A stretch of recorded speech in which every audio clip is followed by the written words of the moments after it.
also know that enzymes are affected by temperature. So how are they affected and why are they affected? They are affected because we know that enzymes are proteinous in nature, and that means that when you increase the temperature to a certain level, it means that the protein is going to be denatured. So the protein is going to change its structure. So the enzymes are basically going to be denatured. So, and then when they are denatured, it means that the substrate cannot fit well into the active site. And that therefore means that the enzyme cannot work. But also, when the temperatures are so low, the rate of collusion of the substrate together with the enzyme is very low, and therefore the rate of reaction will actually be very low. But if you increase the temperature, it means that the rate of reaction will also increase because the enzyme will be colliding with the substrates more often, and therefore the reaction will be increasing. And therefore you would expect that if you plot a graph of temperature of rate of reaction against temperature, you could expect that the graph initially is the rate is lower and then increases rapidly, and then later on declines also rapidly.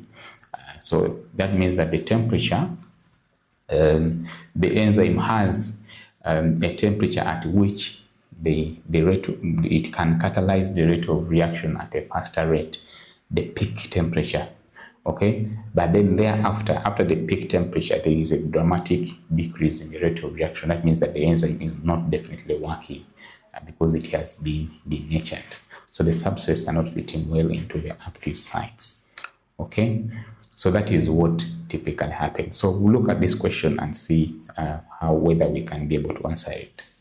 So we have a student who is testing the effect of temperature on the rate of enzymatic action using enzyme catalase, which breaks down hydrogen peroxide into water and oxygen. The student records the bubbles released, that is the bubbles of oxygen released at different temperatures.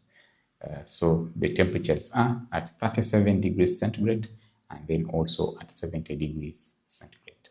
So he's basically recording the bubbles released at these different temperatures.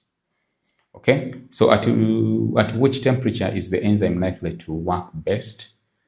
Okay, that's the first question, and explain your answer. And then the next question is, does the reaction slow down at 10 degrees and stop at 70 degrees?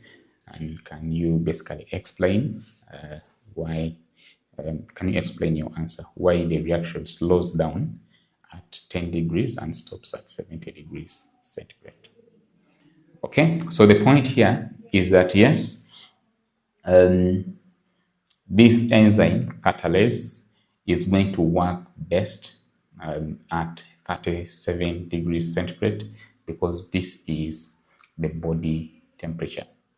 Okay, so we expect it to work best at that temperature. At 70, you don't expect it to be working because it is actually denatured.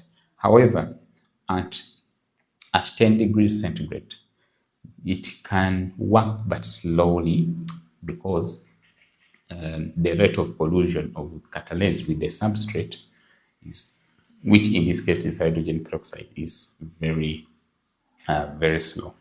But at 70, it is actually denatured, so you don't expect to have reactions there.